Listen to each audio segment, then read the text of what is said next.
Salut tout le monde, nouvelle vidéo aujourd'hui. Eh bien, en fait, on va regarder ensemble comment j'ai commencé à créer cette ouverture derrière moi. Donc, qui donnera accès à une future terrasse avec vue sur le jardin. Donc, en fait, il y aura le démontage du mur et la partie taillage de pierre. Donc, de la partie la plus simple qui est juste l'ouverture de les deux pierres de base, qui est une grosse pierre que j'ai ouvert en deux. Une partie un petit peu plus technique qui consistait à tailler les pierres, à leur rendre un plat propre et net. Bah allez, c'est parti, on regarde ça ensemble. Alors pour ce faire, j'ai acheté ce stock de pierres d'angle qui proviennent d'une grange. Donc ça doit faire une bonne dizaine d'années qu'elles étaient stockées sur une palette. Et donc en fait, on en a des très très grosses. Je vais essayer de faire en sorte de sortir des pierres d'angle qui soient à peu près cohérentes par rapport à l'ouverture que je vais faire. Donc je vais m'attaquer en premier à celle-ci. C'est une pierre qui mesure 64 par 49 par 49. Donc ça va essayer de me faire mes deux pierres de base d'ouverture, qui seront les deux plus grosses pierres, les deux plus hautes, pour donner quelque chose de massif au départ de mon ouverture. Alors je vous cache pas que je sais pas trop où je vais avec ça. Le problème il va être que je vais couper sur à peine ça de profondeur sur tout le tour avec ma disqueuse. Donc quand je vais vouloir ouvrir la pierre en deux, je risque de tout péter et de la massacrer. Mais bon. De toute façon, une pierre de cette taille-là, je pourrais pas en faire grand-chose, donc on verra bien. Allez, 32,5 ici.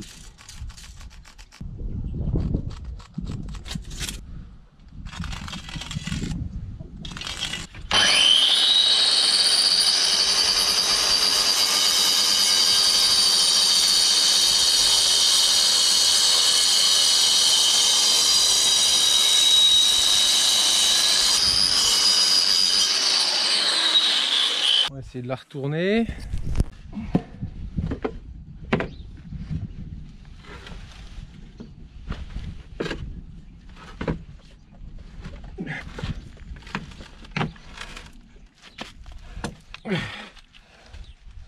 Voilà. On va y aller doucement.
Eh ben c'est pas si mal. C'est pas si mal mon affaire là. Une face positive, une face négative j'oserais dire. Donc positive ici, j'ai du surplus là et j'ai du creux ici. 48 de hauteur. Ici j'ai 49. Donc elle ira dans ma largeur de mur. Mon mur fait 48,5. 49. Donc elle ira impeccable pour mon mur. Donc cette partie là sera à l'intérieur. Et je vais juste retailler un petit peu ça pour que ça soit présentable et c'est tout. J'ai une brosse de compétition là, je vais pouvoir la brosser pour la nettoyer.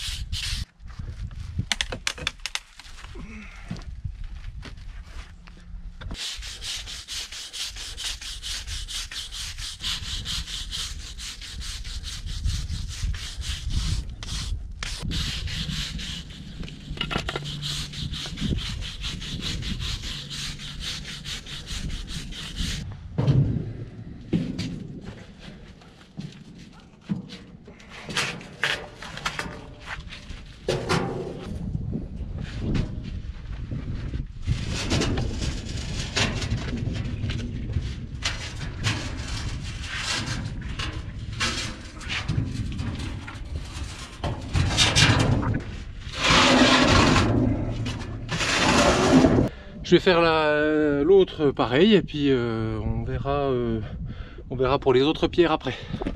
Bon alors je vais revoir ma copie parce qu'en fait je suis en train de me demander vraiment comment je vais pouvoir les mettre en place étant donné le poids qu'elles font. Donc ce que je vais faire à la manière de cette pierre là, on voit, hein, elle demanderait physiquement à faire ça, mais on en enlève la moitié, on a le parement extérieur et on vient habiller avec de la pierre de maçonnerie derrière. Donc je vais faire la même chose pour alléger ma pierre et la rendre plus facilement manipulable. Je vais retirer cette partie là. Voilà. Donc ça va être éliminé.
Bon voilà le résultat à la fin. Le résultat est moyen on va dire, sachant que la partie visible sera ça et ça, donc in fine ce sera pas mal quoi, voilà, dans la vue d'ensemble.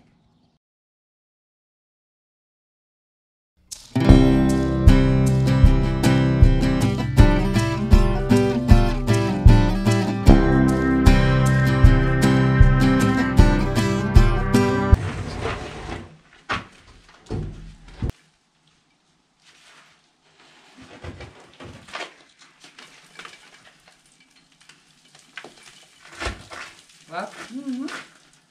Mais tu retiens presque plus que moi.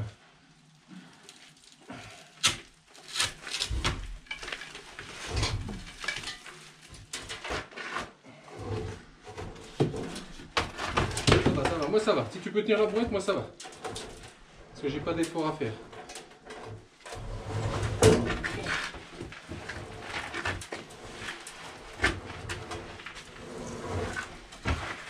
Stop. Tu peux tourner la caméra. Toi, même en plein effort, on leur fait des bons films. Hein.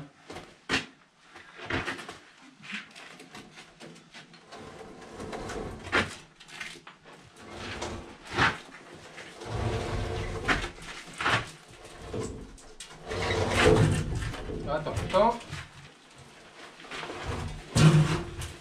À toi. Voilà.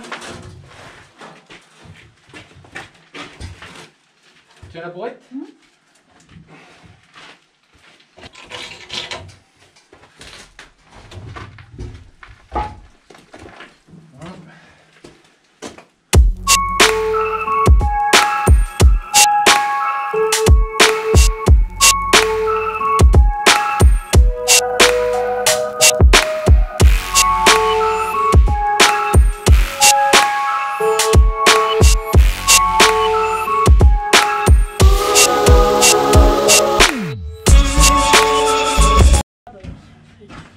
Je vais la faire ripper dessus.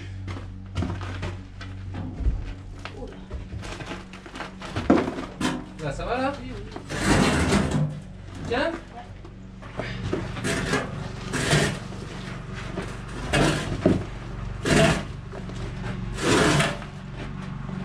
Ah, tu l'enfonces un peu. T'es pas loin d'être sur la jambe. Je vais avancer encore un peu. Voilà. Voilà. Un plat. Ouais, j'essaie. Et se pousse les bouts de bois. Tu recules la droite. Attends. Ah, tu es dessus là, tu vas te faire mal toi.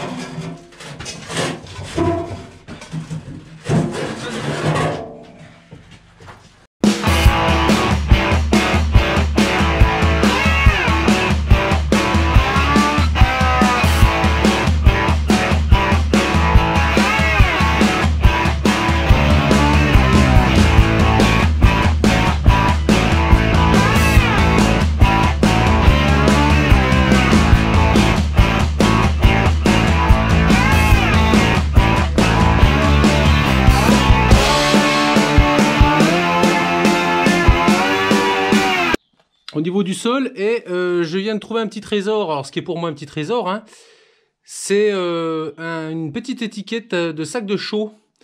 Donc c'est de la chaux hydraulique. L'entreprise Ernest Grandjean à Joué-l'Aubois. Ça doit être dans le 18, dans le Cher, je pense. Et en fait, on se rend bien compte que le mortier de hourdage, et là, c'est pas de la terre comme ça peut être dans la partie plus ancienne de la maison. C'est une partie plus récente ici, puisqu'on voit bien que c'est du vrai mortier de chaux qui est bien solide, quoi. Hein. C'est pas de la poussière. Et là, donc, c'est les parties, voilà, des parties de hourdage qui sont pas de la poussière, qui sont bien de la chaux et du sable. Donc alors, j'ai fini de décaisser le mur. Hein, je suis au niveau un petit peu en dessous du niveau de sol fini. Puisqu'en fait, le but pour moi, ça va être de récupérer avec le travertin à cet endroit-là et pouvoir éventuellement isoler également ce qui va aller à l'extérieur. Donc c'est tout aspiré.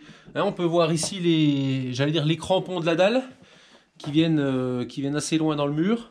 Donc là, je vais m'occuper déjà de mettre la première pierre ici. Bon, je vais essayer de prendre la bonne.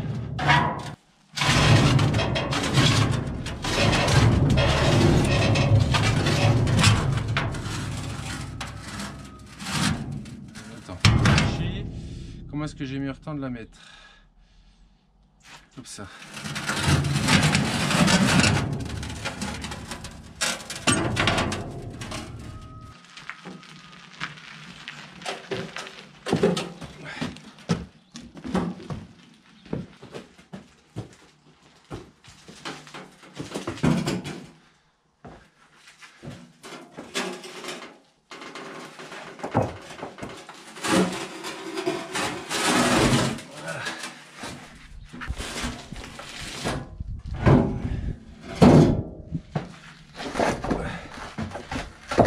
Voilà, je vais la mettre comme ça pour la mettre en place.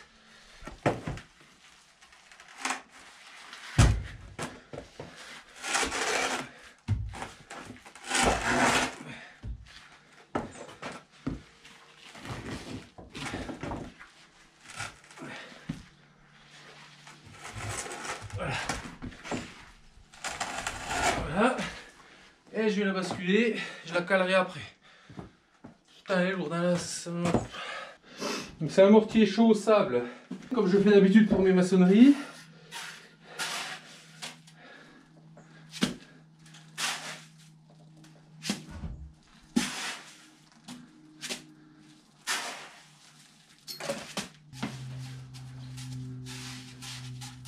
Voilà, pas mal là.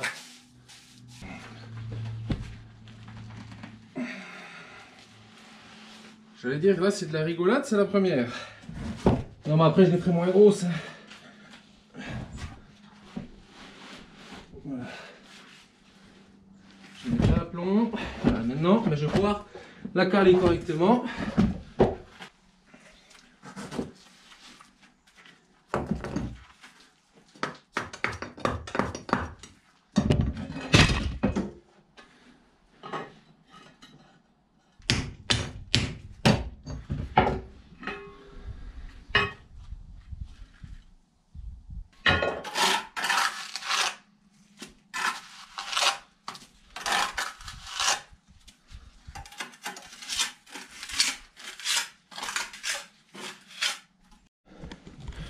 Voilà, j'ai calé le devant, maintenant je vais prendre l'alignement avec les pierres d'angle là-bas.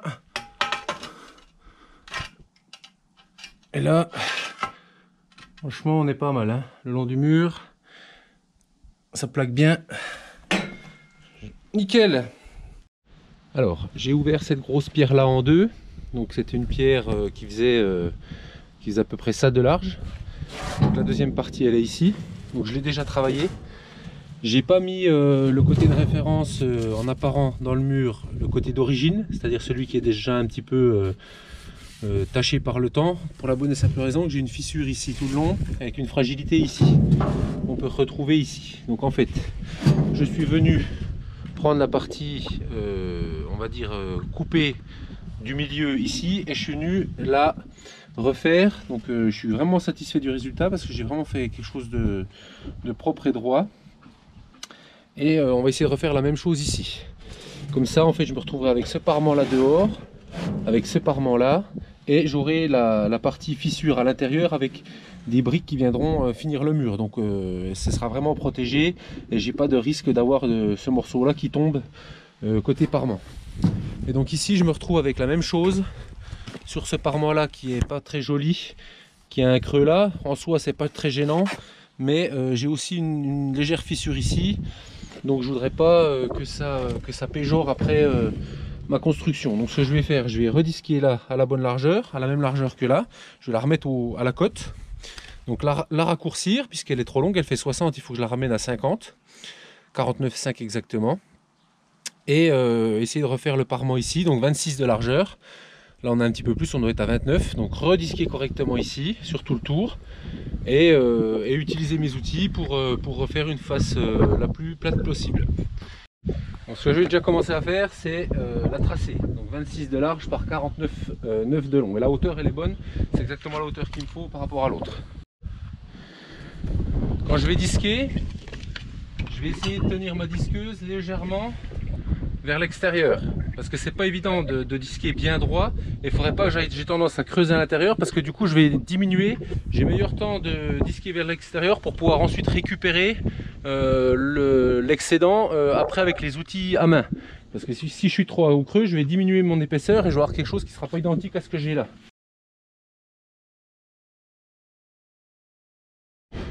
Voilà, on peut voir, je pars légèrement de biais par rapport à l'axe pour pouvoir avoir de l'excédent, de la matière à enlever après avec mes outils.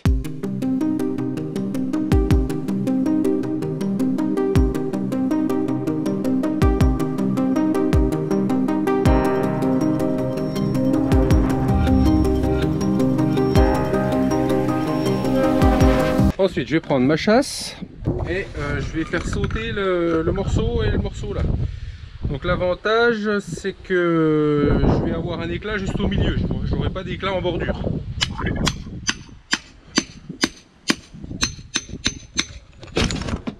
Voilà.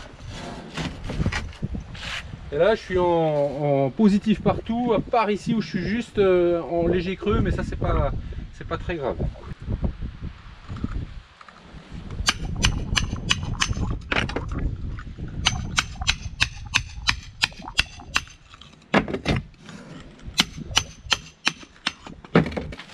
Je vais pouvoir remettre un coup de disqueuse ici là. Vous remarquerez que j'ai toujours tendance à faire comme ça pour marquer le trait, et ensuite après je creuse, parce qu'en fait si je fais comme ça, la poussière vient recouvrir mon trait et je vois plus rien. Donc l'avantage c'est que là je peux suivre mon trait en allant à l'avancement.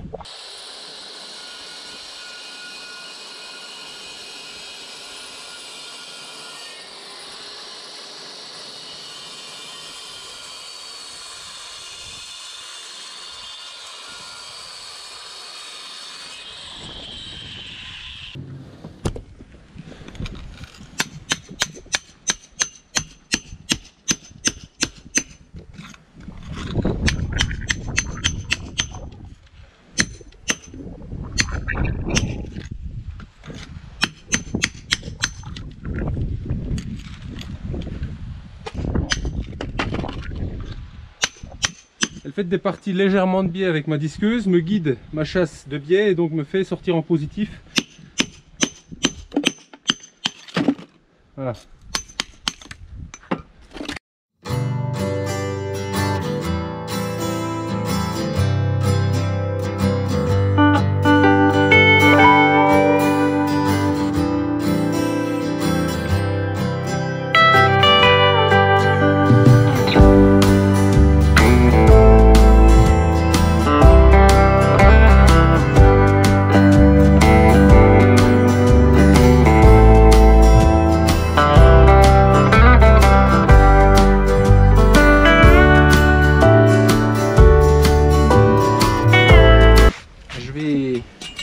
Regardez, il y a encore beaucoup de matière là, donc je vais prendre ma boucharde.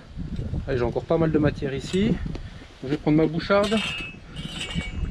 Donc c'est un marteau avec des pointes en acier, donc c'est une vieille boucharde, ça c'est une machine qui a peut-être 100 ans, je sais pas, j'ai eu ça sur le bon coin. Elle doit être marquée au nom de son propriétaire d'ailleurs, parce qu'en neuf ça coûte la peau des fesses. Donc j'ai acheté ça pour 20 balles sur le bon coin et franchement ça fait le job pour tailler 4 cailloux, voilà. suis pas un grand spécialiste de la boucharde, c'est la première fois que j'utilise ça, hormis la pierre là. Donc j'imagine que ça se travaille comme ça. Hein.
Près aplani comme il faut, j'y retouche encore un peu là, mais là c'est pas mal.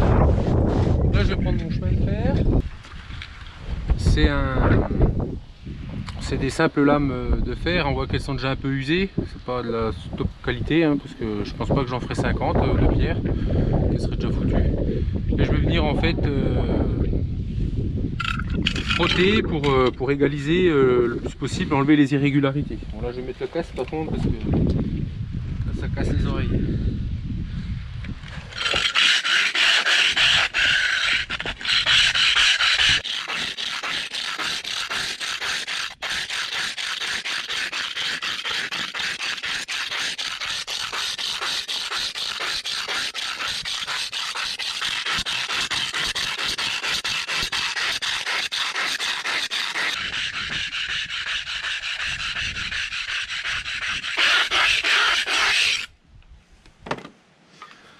Petit coup de brosse.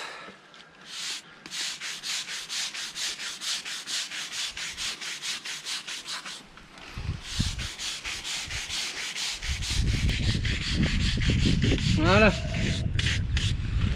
Bon. Et ben je vais faire l'autre face là et puis je vous reprends après pour voir le résultat final.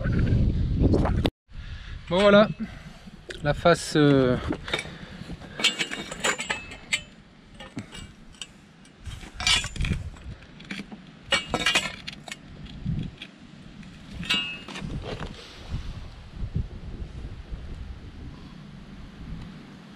il me reste plus qu'à brosser les faces qui étaient existantes pour les nettoyer correctement et pour que ça adhère correctement avec le mortier. Et voilà, deux nouvelles pierres à poser.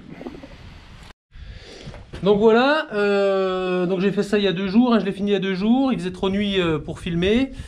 Donc je suis bien content du résultat. Il me restera là j'ai laissé du jour ici pour pouvoir jointer après l'extérieur. Et donc pareil pour l'autre côté où c'est jointé, voilà, c'est bien assemblé. J'ai veillé à bien recouper les pierres, à les remettre bien croisées pour qu'il y ait une cohérence avec le mur existant. J'ai mes nouvelles pierres, donc avec le côté que j'ai sculpté ici. Donc je vais mettre du mortier sur ma partie là. J'ai dégagé les cailloux qui étaient là. Je les ai enlevés pour faire la place pour pouvoir mettre la pierre et ensuite je vais pouvoir remaçonner de la brique le long là.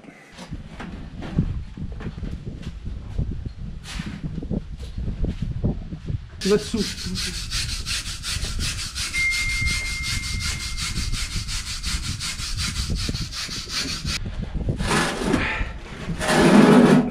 Ah.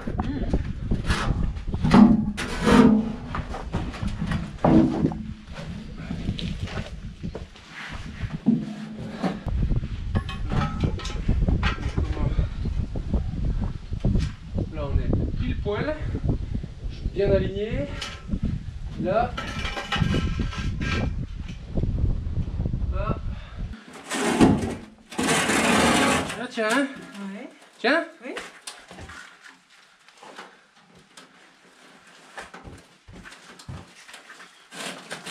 Enlève là. Merci.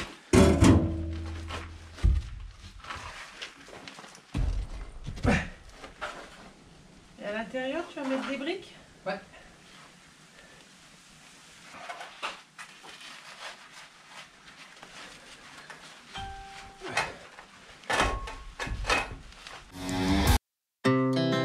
Our hearts beat to the city streets.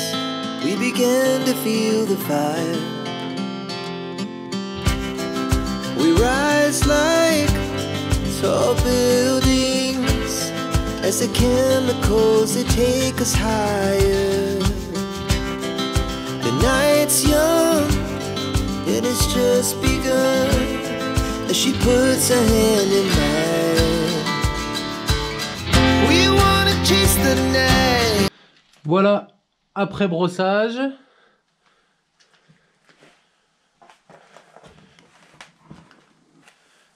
Et je suis venu également ramassonner des pierres. Et l'important c'est d'avoir une grosse pierre qui reprenne la pierre du bas. Et quand je vais poser celle-là, là, eh bien, j'essaierai de refaire en sorte de revoir une grosse pierre qui reprenne encore la petite partie qui y aura là. Pour redonner de la cohérence dans le mur. C'est ça le plus important. Et c'est pareil pour l'autre côté. On le voit où il y avait cette fissure. C'est pour ça que je l'avais sculpté ici. Qui se trouve à l'intérieur. Donc là, il n'y a plus de risque que cette partie tombe. Puisqu'elle est bloquée par les briques de ce côté-là.